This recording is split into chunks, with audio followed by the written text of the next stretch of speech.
Hello everybody and welcome back to Jenna's Spiel. In today's episode, our chainsaw wielding hero will be taking on the Re-Animator. Or just Re-Animator. No conjunction? Conjunction, junction, what's your function? Ah, hell, just play the intro.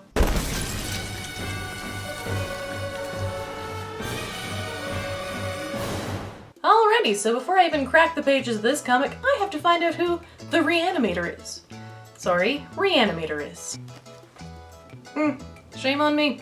Apparently he's from the mind of HP Lovecraft, and this Herbert West character, aka Re-Animator, is known for wanting to defeat death. So, Ash wants to defeat the Deadites, which means Herbert wants to defeat death, and their powers combined, they can take down the Deadites? Oh, sorry, what? It's Army of Darkness versus Re-Animator. Right. Of course those two couldn't tag team. Damn it. Okay, before I get ahead of myself, let's see how Ash is making out after that epic battle in S-Mart that we saw last time.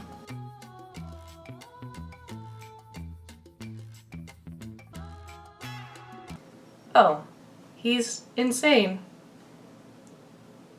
Yeah.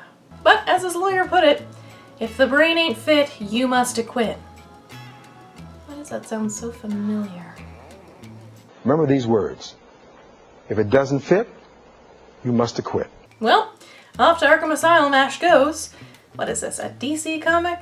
Well, it may as well be considering the experiments that Herbert, aka Re-Animator, is doing in Arkham's basement, a la Hugo Strange style. If Ash weren't crazy before, things certainly aren't looking great since the Evil Dead has found him and is slowly torturing him into madness in his cell.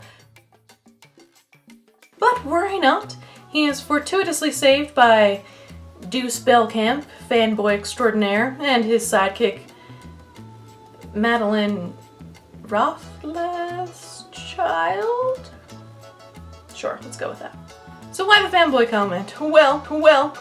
Well, that's so bad guys can't see me bleed. Apparently I have some competition with old Deuce.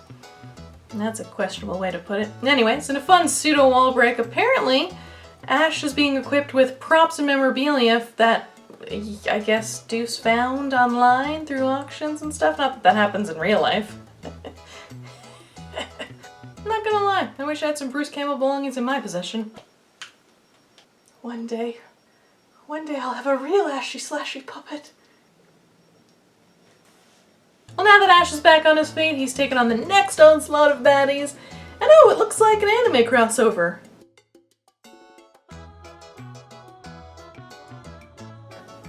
There's tentacles. Is it a tentacle porn joke too easy here? Yeah, okay, I'm sorry. I apologize. I'll go. Well, let's check back in with the Re-Animator and see if things are going.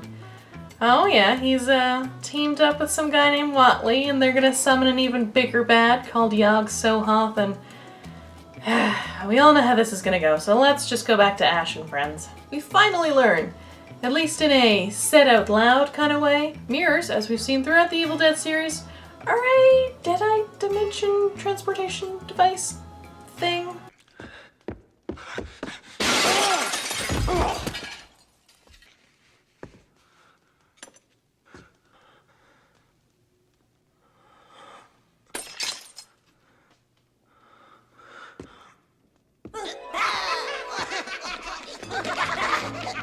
To get to the Deadite dimension of something? Okay, it's not super clear, but you know, now we kind of know why evil keeps popping out of mirrors and everything with a reflective surface.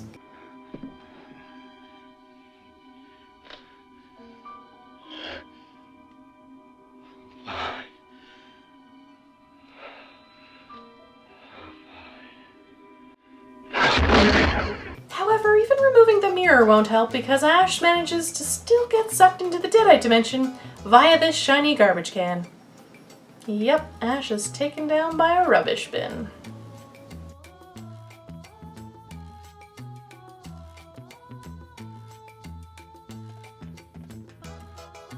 However, kids, it ain't all bad news because Ash is replaced with this super cool Paper Ash version. Yeah, I like it. Well, I don't even get to enjoy Paper Ash for a hot minute before we had to follow regular Ash down the rabbit hole into the Deadite mirror dimension. There seems to be a lot of nursery rhyme, fairy tale vibes going on down here, even to the point where I think I'm seeing Alice in Wonderland. But, plot twist, it's actually Sheila.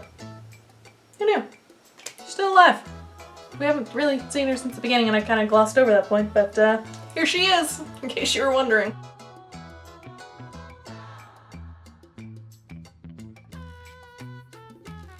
You're welcome. Meanwhile, back in the land of the living, we see yet another version of Ash Williams. This time has an evil Mad Hatter.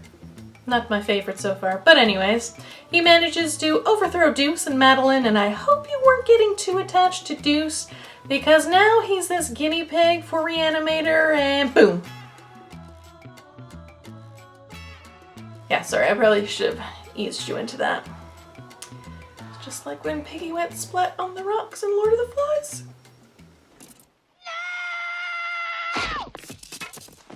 Okay, moving on. The only way for Ash to get back to the real world is to catch a glimpse of his doppelganger in the reflection of the mirror and then kind of do the old switcheroo, which kind of leaves Sheila hooped, but I guess I kind of forgot about her for most of the issue anyway, so yeah. But in the meantime, we can finally see Ash take on Paper Ash. Ugh, God damn it.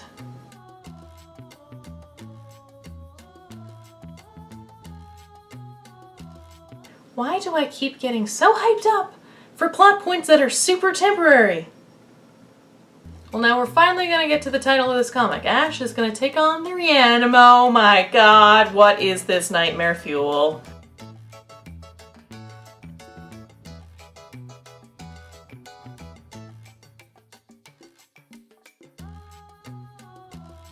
It looks like Re-Animator's got a touch Frankenstein in him and he's fused together all these creepy ass parts, and oh my god. Get the chainsaw ready. Get the chainsaw! Do whatever it takes. And the boomstick would probably be a good idea too. Re-Animator was just the appetizer, folks, because Whatley is bringing the demon game. That's right, he's finally summoning Yogg, and did I forget to mention that Madeline knows some spells? So in this case, it's not just a boomstick that saves the day, kids. It's also magic. And with that, I'm left with the most unfulfilling ending yet. Now that's right, there's no Sheila. I don't know what the story with Re-Animator is. Is he Ash's new arch nemesis? Are we just doing some crossovers for fun? I don't know. I'm gonna have to wait, I guess, till Army of Darkness Old School to find out. God damn it, comics, why do you keep doing this to me? I should know the game by now, that you're full of cliffhangers, and that's how you suck me in. And I'm sucked in. I'm like Ash. For God's sake! That's how you stop it! Okay, I'm good now. How did you guys feel about Re-Animator? I feel like in the grand scheme of things, he's just a little teeny tiny villain footnote. But maybe, based on this ominous ending, there's gonna be a greater plan for him in future issues. Again, I guess I'll have to wait and find out.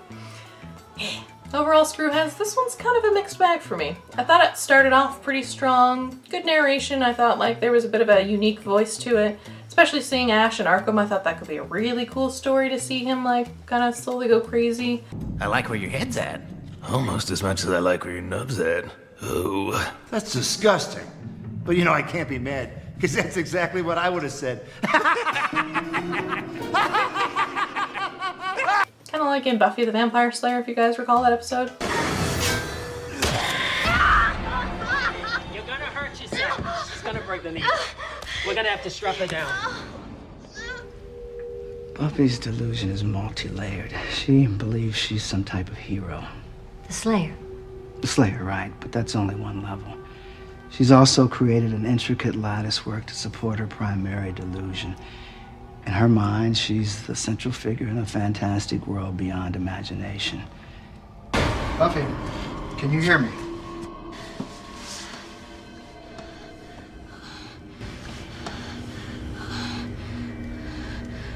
What is this? Do you know where you are, Buffy? Sunnydale. No, none of that's real, none of it. You're in a mental institution. You've been with us now for 6 years. Do you remember? But then we just started recycling things and the Mad Hatter appeared and then the ending just left me so unfulfilled that, I don't know. Kind of seems to be my general consensus on these things. I did, however, appreciate Deuce's movie quote. You will never find a more wretched hive of scum and villainy. his tatted bod, which is reminiscent of Pablo in the Ash vs. Evil Dead series.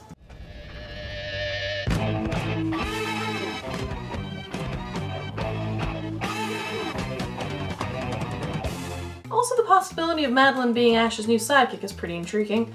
I think those spells and her magic powers are probably going to come in handy. In the end, as much as I gripe, I'm still hooked on the series, so I will catch you all next time when I check out Army of Darkness Old School. Thanks for watching, guys, and I'll see you next time. Bye!